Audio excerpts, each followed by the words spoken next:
and welcome to Be More Now. My name is Blake Moore, and tonight I'm revisiting my interview with vibrational science pioneer Don Estes. In full disclosure, I had just begun studying with Don when I conducted this interview back in February of 2022, and I have been studying with him ever since. I listened to the interview again, and I believe the relevance of his understanding is more pertinent than ever, and he agreed to let me rebroadcast this conversation tonight.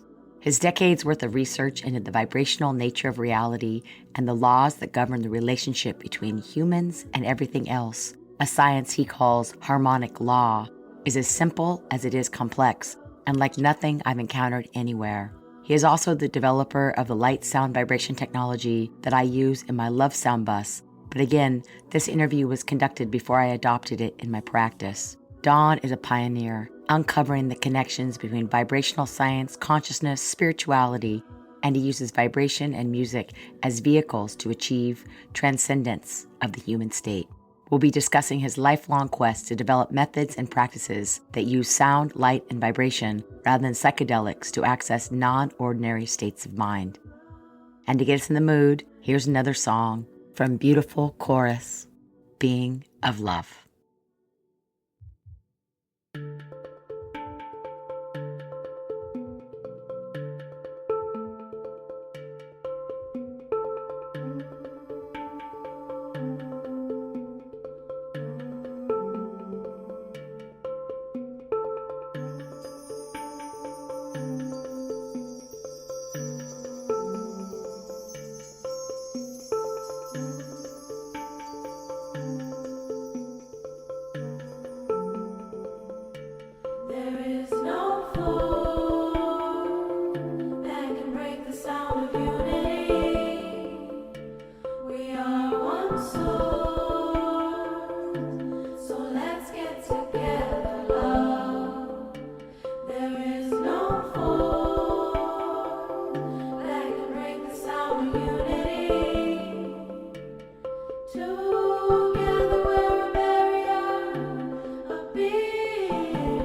Yes, indeed. Before I bring up my interview with Don Estes, I want to tell you a bit about him. Don Estes currently serves as CEO and director of InnerSense Inc. and Psychometric Science Inc. He's a certified medical technologist, laboratory director, and neuroscientist. He has lectured worldwide on sensory science and vibrational medicine, appearing on CNN, NBC, ABC, Entertainment Tonight, Science Frontiers, the Discovery Channel, and Next Step, which won an Emmy Award in 1994. His work has been featured in Wired, Computer Design, Los Angeles Magazine, and in national and international media.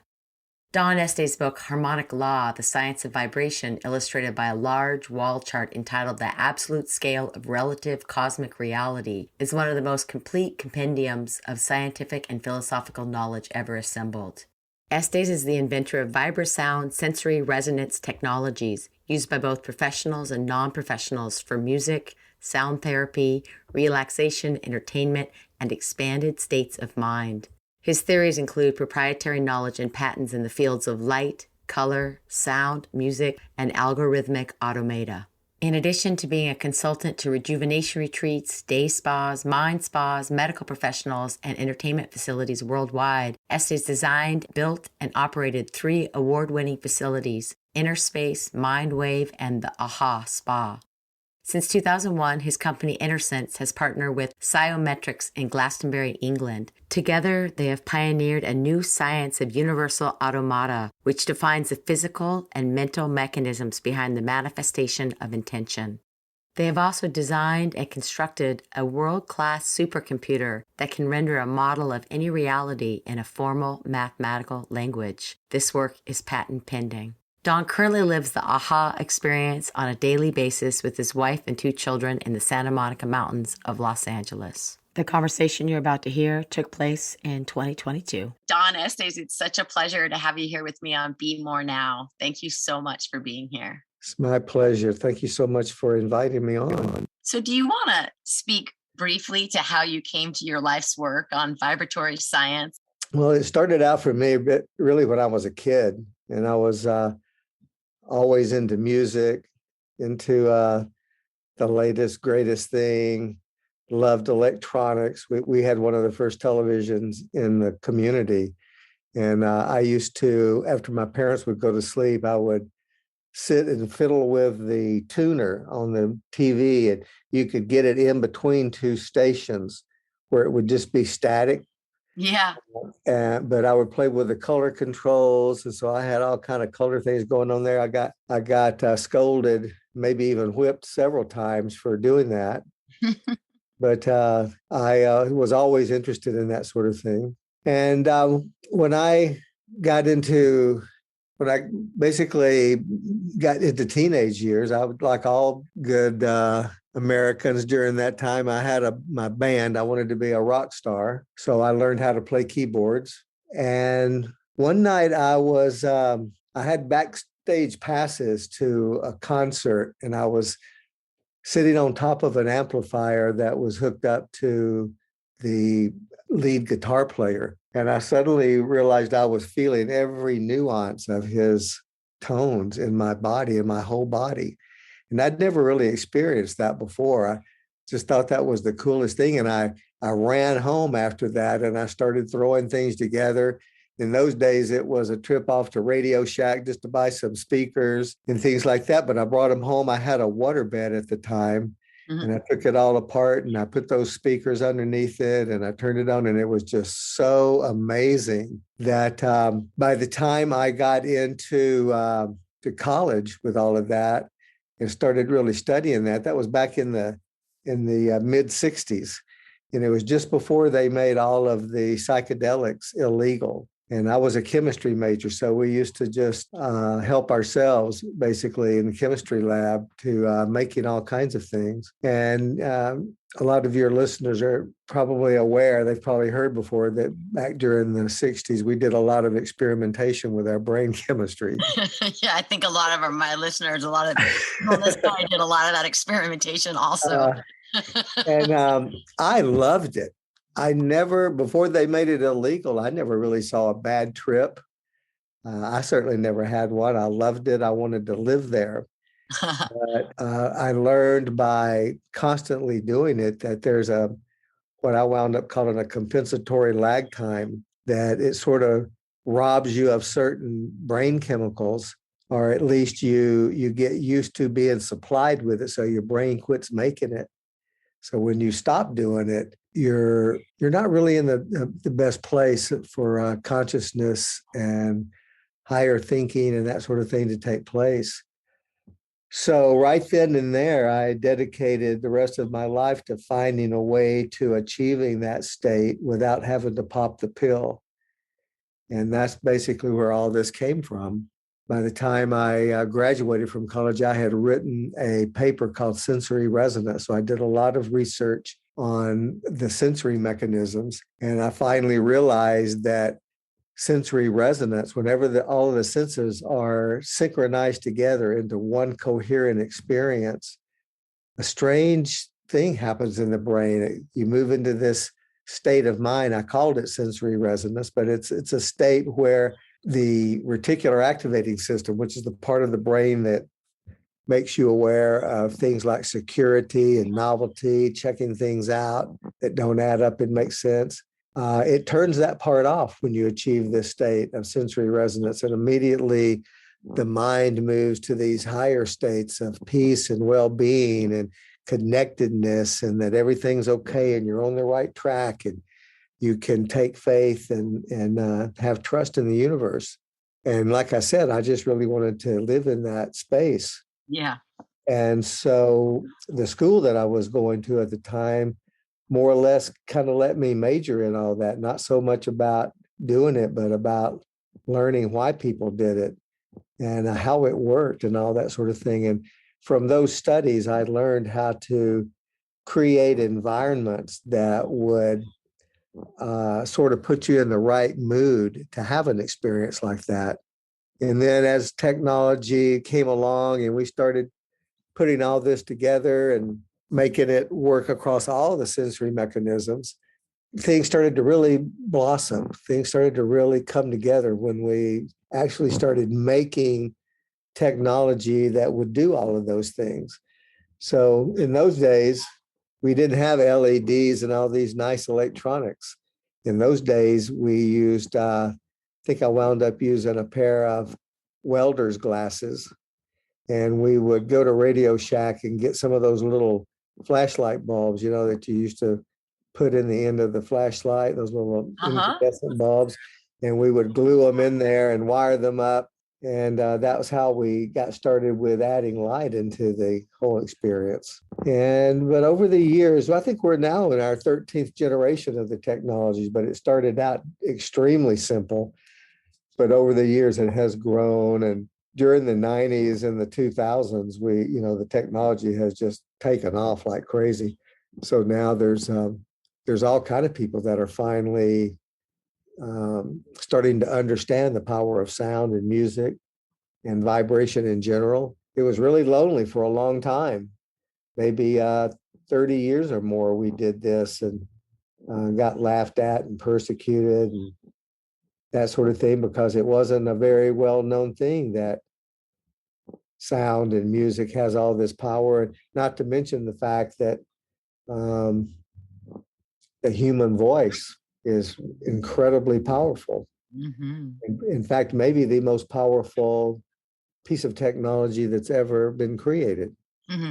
And that just finally has come around. I feel like the world is more or less sort of starting to catch up with us. Now there's a lot of people that are getting into all aspects of this vibrational science thing.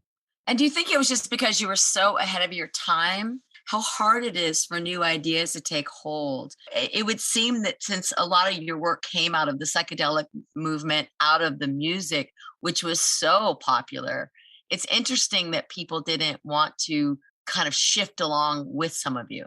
Yeah, I think it's, the same old thing about Americans, they just want to pop the pill. They don't really want to do the work. And Right. so it's just easier to pop the pill rather than do the work that's necessary to achieve that kind of state without having to pop the pill.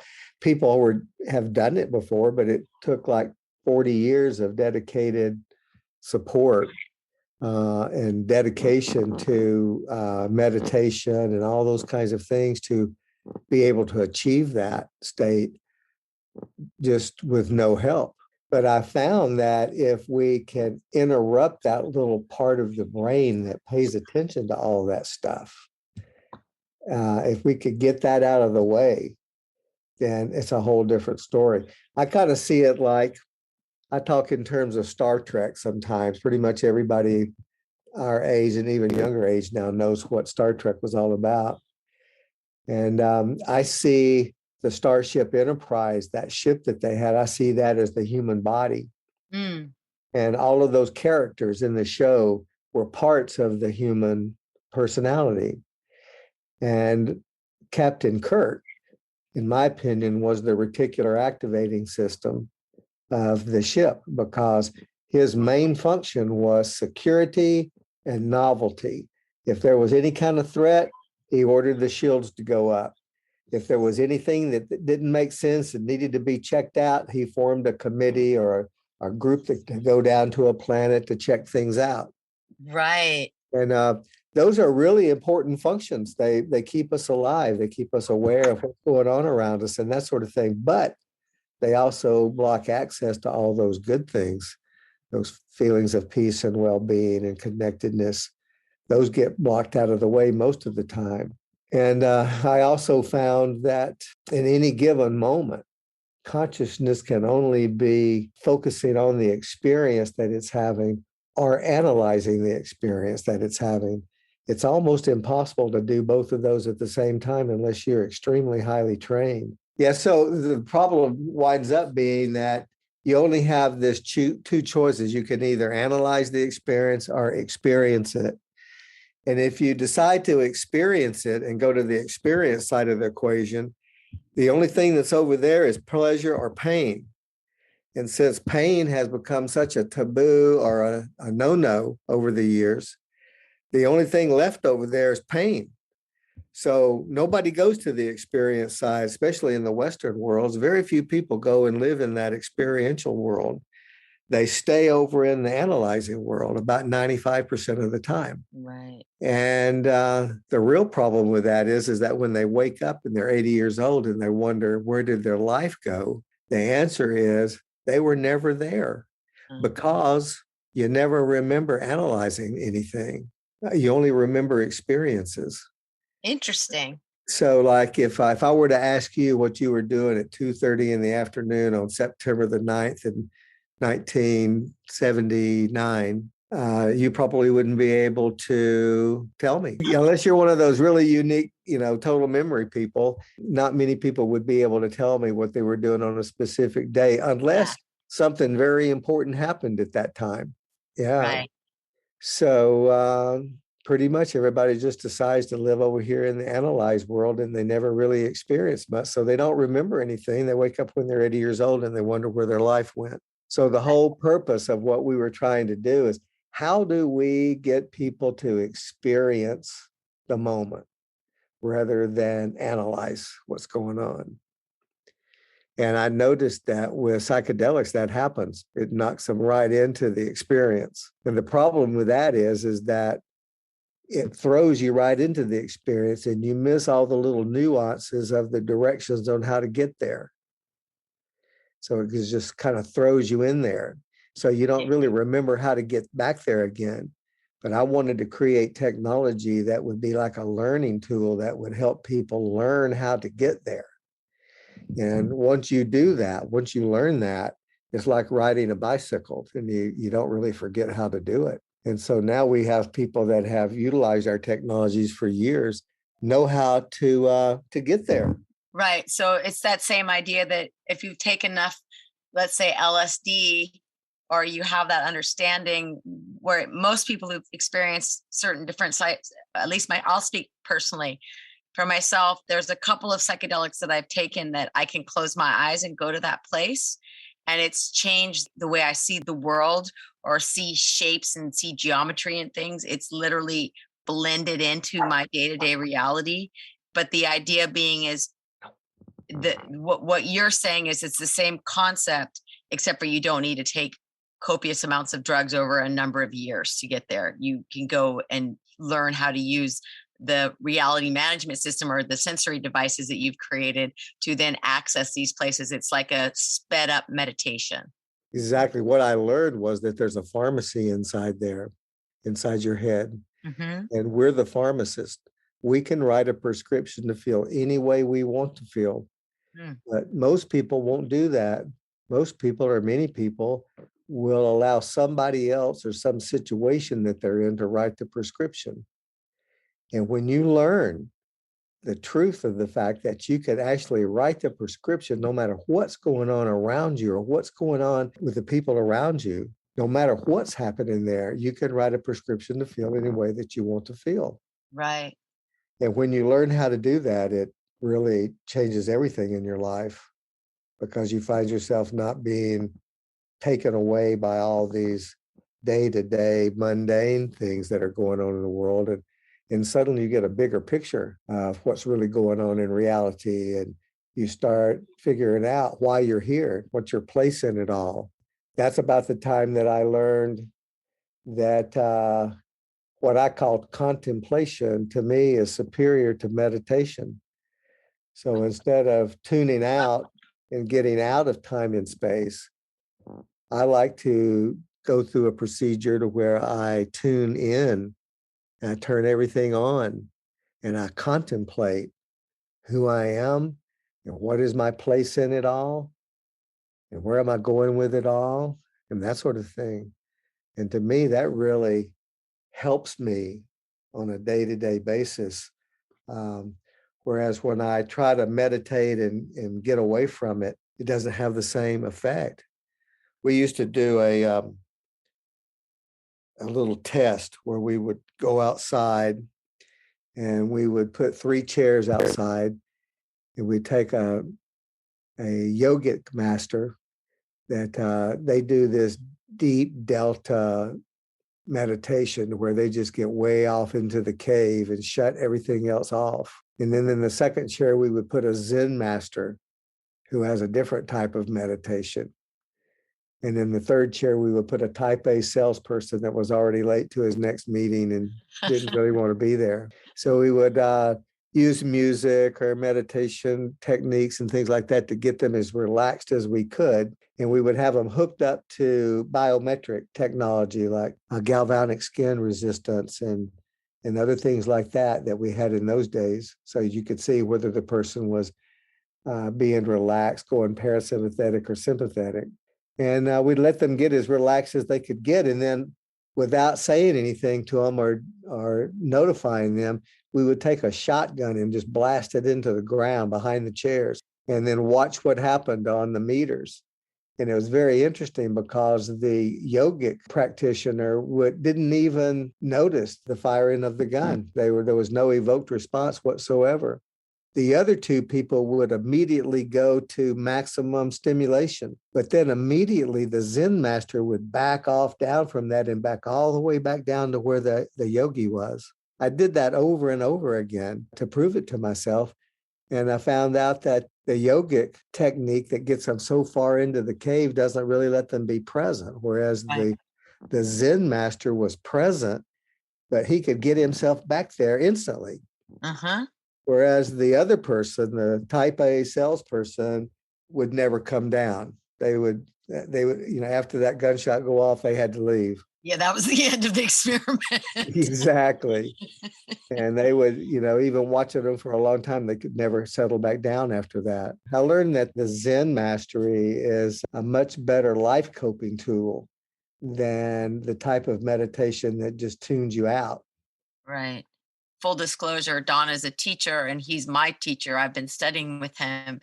One of the things that I love about working with Don in all of his classes is he takes me to the edge, the very edge of any belief form or thought form that I have.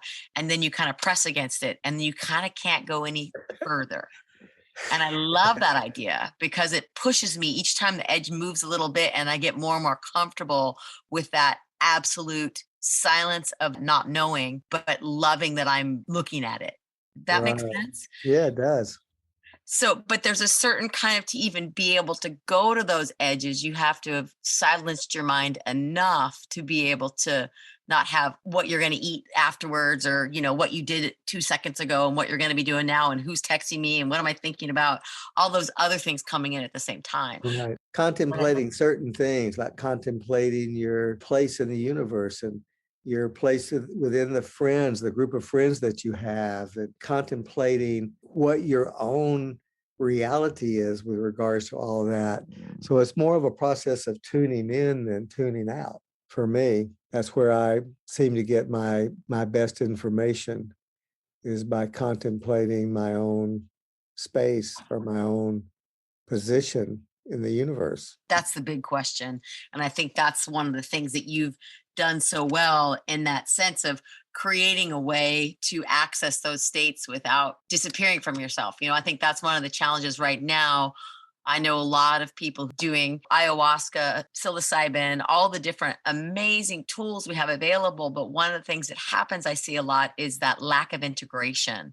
It's going off from one experience to another. So it can kind of unground people, and then they don't quite have the ability to apply some of those higher concepts that the plant medicine's teaching and bring that back into daily life. Yeah. Whereas what you're offering, it is daily life, right? You're not in some extra world that's going to take you 7 hours to get out of, kind of a thing. Yeah.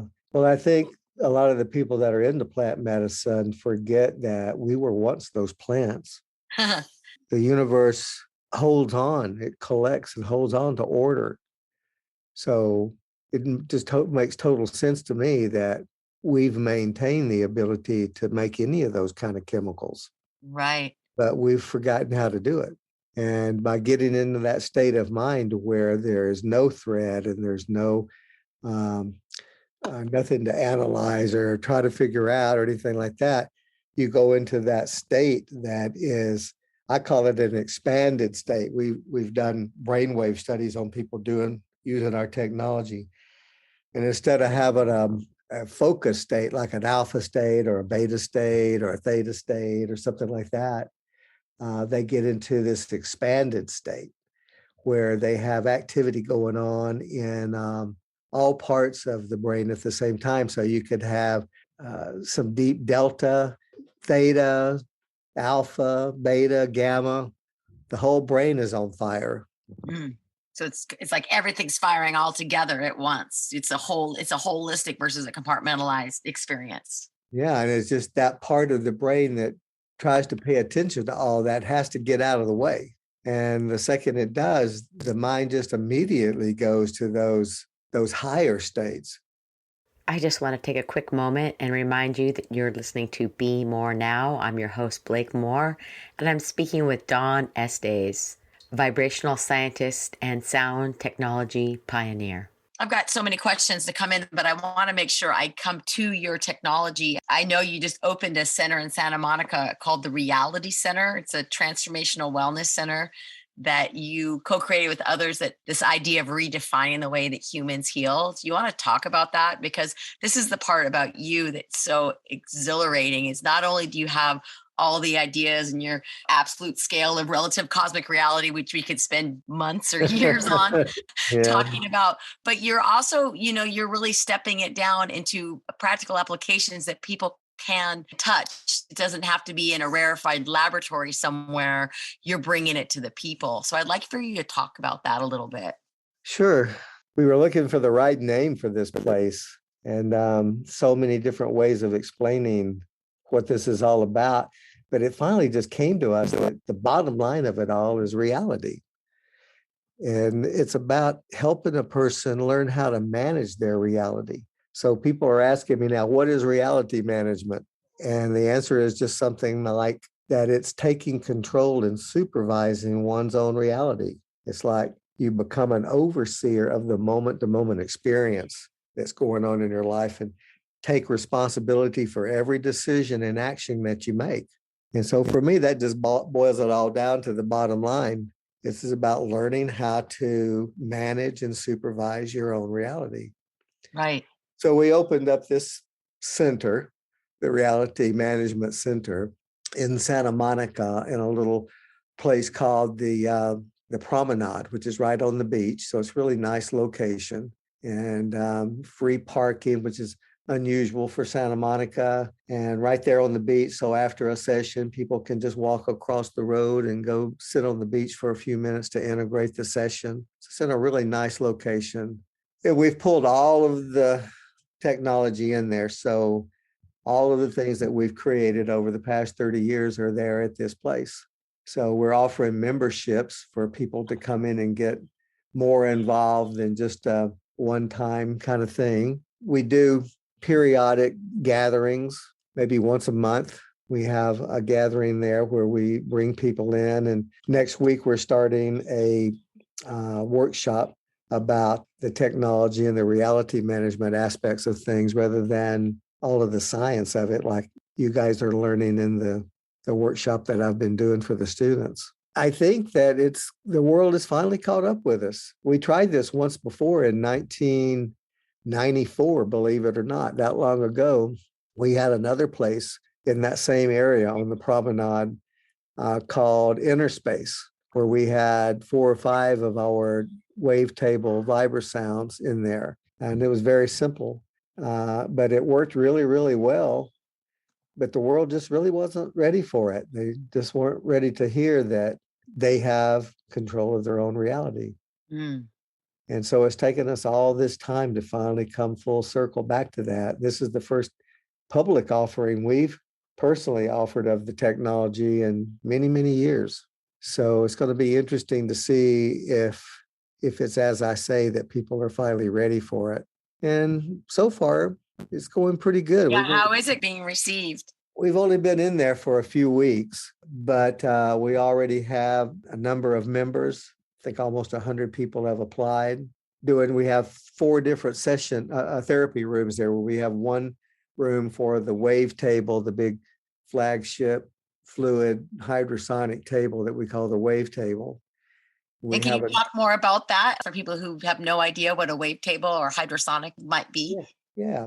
So basically, I mentioned that these technologies are multisensory. So there's a auditory component where you hear it, there's a visual component where you see it, and there's a kinesthetic component where you actually feel it in every cell of your body.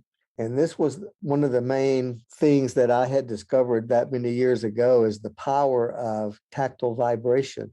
And I learned that 1/3 of the brainstem is given over to processing tactile vibration, but it's hardly ever used. In the Western worlds, for example, you can see an audio-visual store on just about every corner in a big city. Right. But I don't think I've ever seen a audio-visual kinesthetic store, because in the Western world, we've just chopped out the whole feeling thing. We can see and hear really well, but we can't feel very well. And so to turn that part of the brain on increases the power of whatever the source is that you're using, music or frequencies or biometrics or whatever. It increases that by 1/3. So just having that one component is a major change to the way that people mostly experience things. If you were to have one of our chairs in your living room where you periodically watch movies or something like that, where you're feeling every nuance of all that in every cell of your body at the same time. And then you go over to a friend's house and you're watching a movie with them, or you're watching the television with them, and you're thinking, wow, something really big is missing here. Because once you get used to information coming in that way, it's hard to really give it up. So our technologies basically take all of the senses and they marry them together in these sensory coherent experiences to where they're all synchronized together into one coherent experience.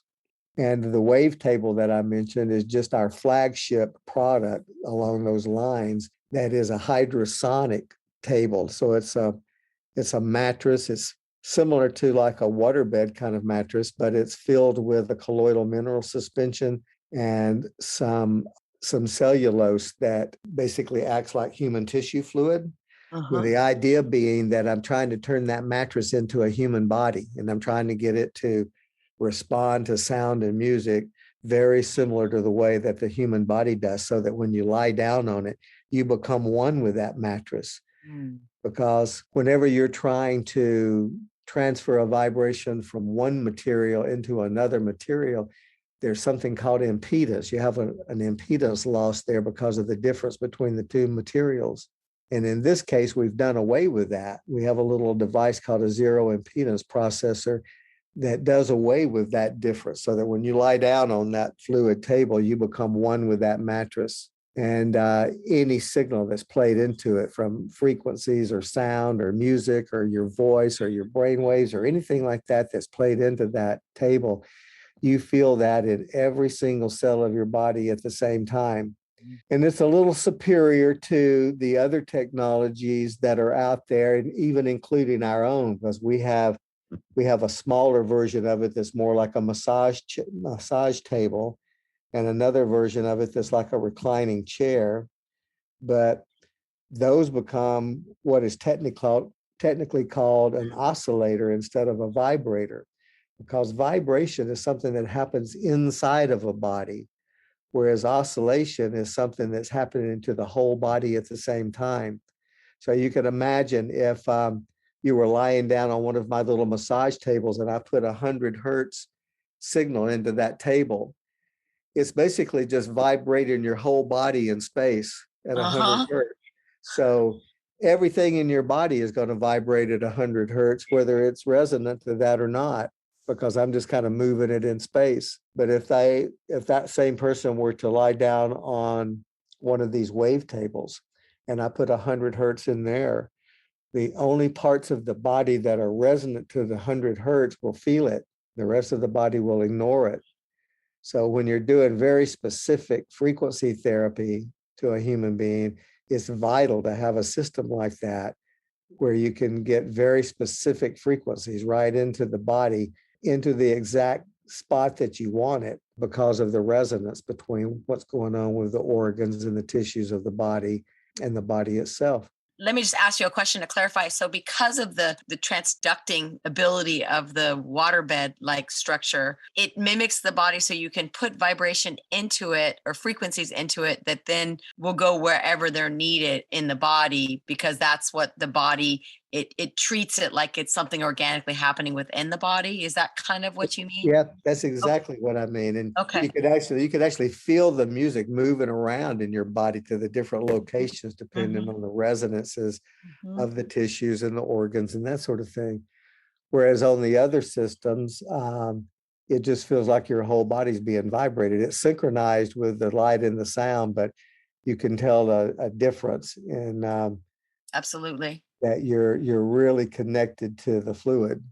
This idea that all of the different organs and systems of the body all have a different frequency, a different resonance pattern. And that's pretty much at this point has been scientifically accepted. Is that, I know something that I studied, it seemed like everyone listed different organs with different frequencies, but no one seemed to be able to agree on what the frequencies were for these things, which made me kind of back up a little bit and say, well, wait a minute. I believe the idea that my spleen's got a specific frequency, but they can't give anyone a specific frequency because we're all different sizes, right? My spleen's Exactly right. smaller than Yeah. your spleen or whatever. Yeah. So that creates this kind of range of places. Is that the way that science works? Yeah. Is it within a range? Most of the people that are out there in the industry right now will make that claim that there are certain frequencies for certain body parts. Like, here's the frequency of the heart or the liver or whatever, which is just more or less not true. Right. Because resonance is created from mostly two things: dimensions and density. So the density of the material is one factor, and the dimensions of it is another factor. And there's no way that the frequency of a baby's heart is going to be the same frequency as a big adult heart. 200-pound man, right? Yeah. There's no way that can be. So, truth of the matter is that we're all totally individual. You have to do a lot of experimentation with a person to find out all those things about them. You'd have to have them laying on one of my systems, and you'd have to have them hooked up, and in between the data that you get back from the system, and their own subjective experience of where they're feeling the vibrations, you can map them out. But this is something that takes some time, and it would take a number of different sessions to actually get a person's true vibrational signature to where you could affect change on them. But, we did that for so long because up until not long ago, pretty much everybody was forced into following what's called the allopathic healing paradigm, which basically says that there's something wrong and you got to find it and fix it. Everybody kind of got stuck with that because nobody was able to find out what's right. They could only find out what's wrong because of the way things are measured. Like, how can I explain? When you go to the doctor, let's just put it this way: there's a big difference in finding what's wrong and fixing it, and identifying what's right and enhancing it. And no one's been able to ever find out what's right, because to know what's right, you'd have to find the harmony in a human feedback system, a biometric in a brainwave, a heartbeat, or something like that. You'd have to be able to find the harmony that's there. But no one's ever been able to do that because the biometrics of a human jump all over the place. As you're hearing me talk right now, my fundamental frequency is jumping all over the scale. Right. And to know what the harmony is, you've got to find the true fundamental frequency. But nobody's been able to do that because it jumps all over the place. So what they've always done all these years is that they take a time sample of your brain or your heart or your voice or whatever, and they average it. And they will tell you that that's the fundamental frequency, but that's not true. That's just the average frequency. You have to be able to find the true fundamental frequency. And when we figured out how to do that, this is about 10 years ago, when we figured out how to actually accomplish that, our whole paradigm changed out of that old allopathic healing paradigm into this new healing paradigm that says we can identify what's right and enhance it. Back in, that long ago, we actually almost did a 180-degree turn away from the whole idea about healing. In fact, I'm pretty convinced at this point that healing someone is a disservice, because there's a reason why they have that situation. And if you take that away from them and they miss the lesson, it just comes back again. So it's just a waste of their time, everybody's time and money, to approach it that way. Whereas if a person comes along and you say, I want you to just take all of that stuff that's going wrong, and instead of ignore it, I want you just to put that to the side for a minute. You want to acknowledge it, that it's there. I admit that it's there, but I'm just going to put that to the side for a minute, and I'm going to focus on what's right. And what I have found from that is that there's only so much space in there, and you start filling it up with all the good stuff, and it drives all the bad stuff out the back door, and you don't even really have to address it. Now, most therapists don't like to hear me talk like that, because almost all of them are looking for what's wrong and trying to fix it. So they don't like someone coming along saying that you don't really need to address all of that. But it's true, and I've proven it to myself and many others, that if you start enhancing what's right, it drives all that other stuff out the back door, and the significance of it gets less and less. Interesting. We treat the symptoms versus the cause. So in the same way, that fits within that idea set. Exactly. We have absolute mathematical proof from a supercomputer of what happens when you iterate the output of any system back into the input of that same system. And it's true of like a machine or a human being or anything that has an input and an output. If you feed the output directly back into the input, it geometrically amplifies it. So if you get sick and you go to the doctor and you start telling them what's wrong, you're basically doing just that. You're iterating the output back into the input, and it can never, ever go away. So how convenient is that? How convenient is that for the medical establishment to just have a constant supply of patients? In fact, you know what patient means? You know what No. The word patient actually comes from a word that means submissive sufferer. Submissive sufferer. So that's what they call everybody. You're submissive. You're going to do everything I tell you to do, and you're going to submit to what I tell you to do. Goodness, you submissive sufferer. Well, that's kind of so many of the traditional methods. As someone who's been kind of into a more holistic form of healing, having written for Future Medicine Publishing for a decade plus, and all the work I did with Yoga Journal and Consciousness Magazine and that kind of work, I kind of stepped away from so much of that. And it's interesting how much more of it. I was visiting my mom, who she got cancer, and I had to go spend 4 months with her, and she watches television, and I don't have a TV. I killed my television in 1984, and I could not believe the drug ads. And I didn't know there were that many health problems out there. That's all doctors have become, is just drug pushers. Well, that was the most interesting part of it, because I was learning about all these new maladies that I didn't even know existed because of the things that they were advertising on the television. And that was really fascinating. Of course, they list this whole line of side effects that, to me, I'm like, wouldn't ask anyone for any of that.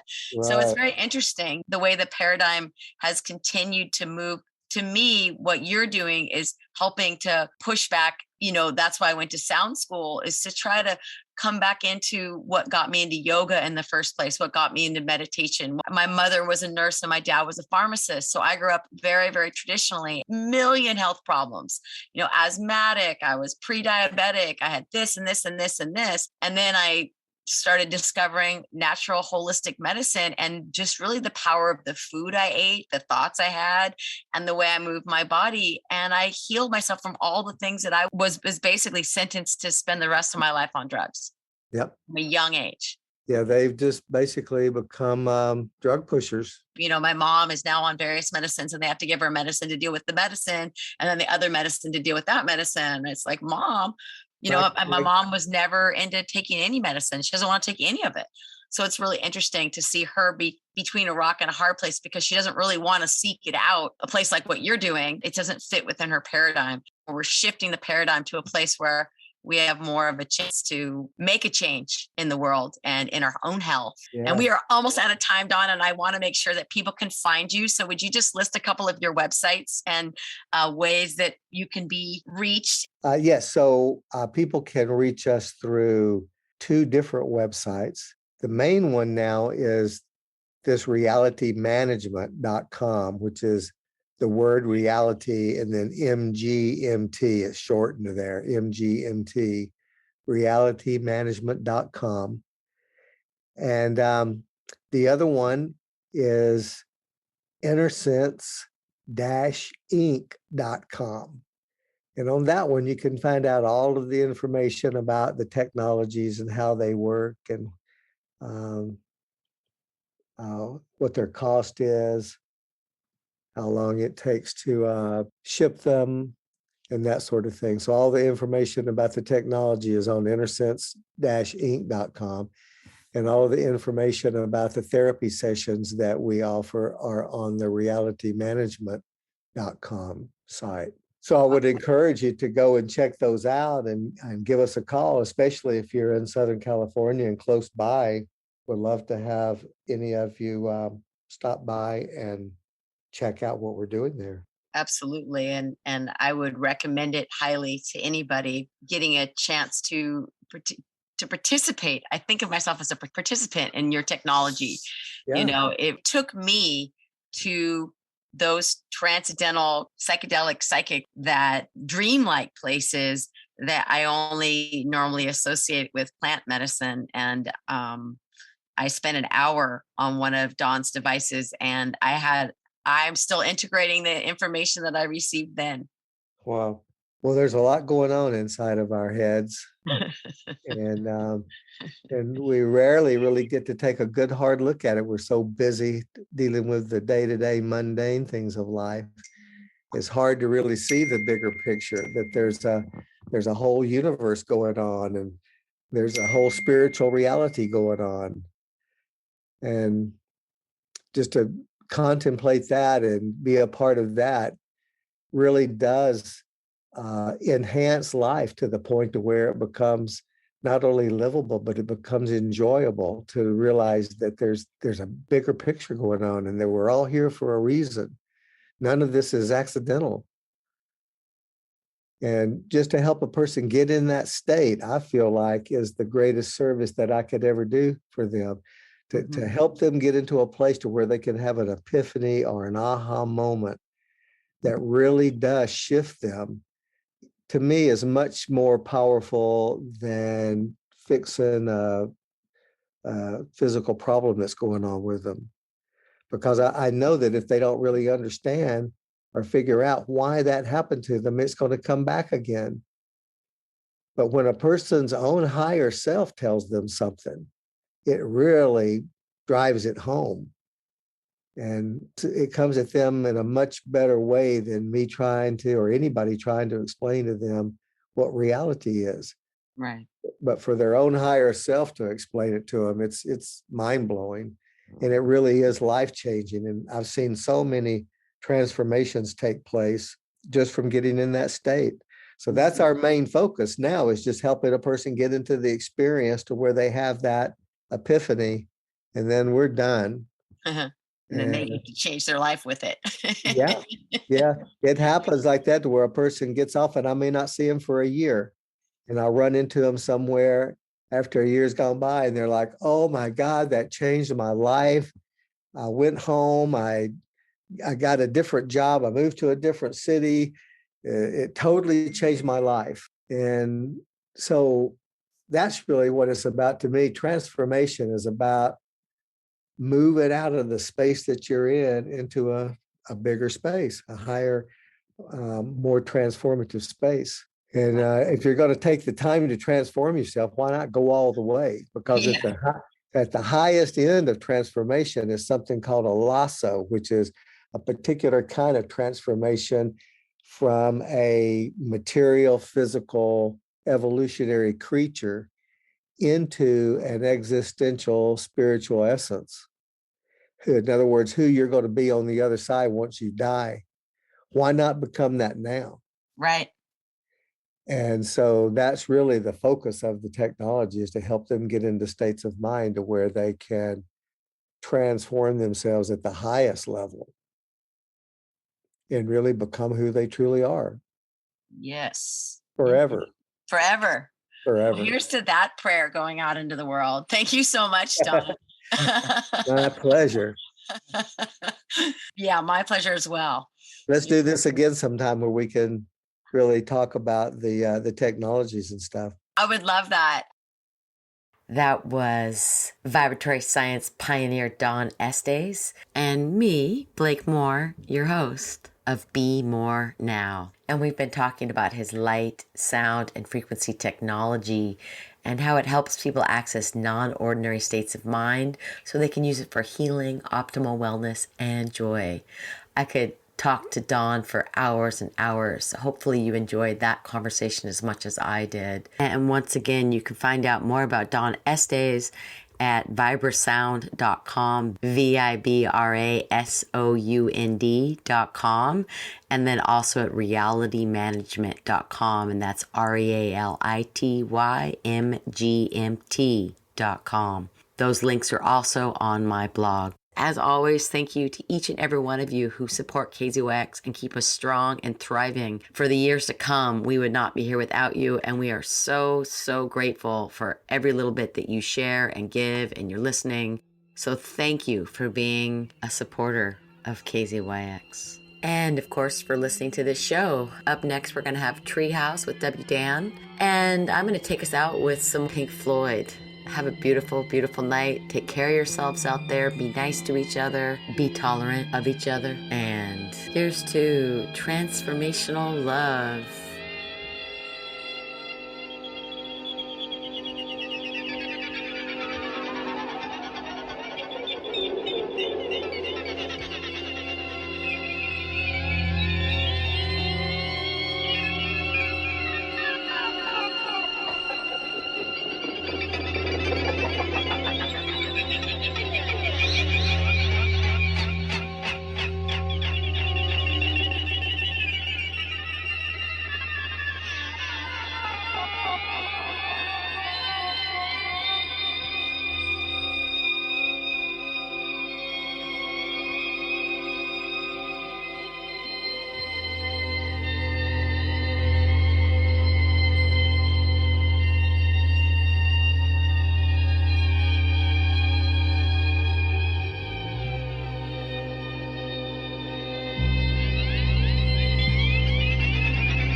It's the man who raves at the wall.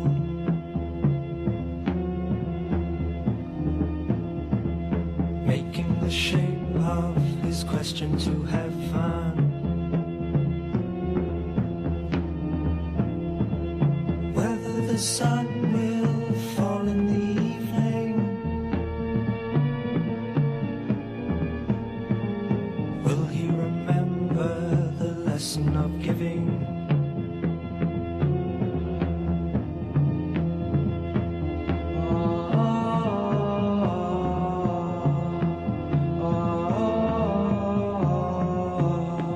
Set the controls for the heart of the sun.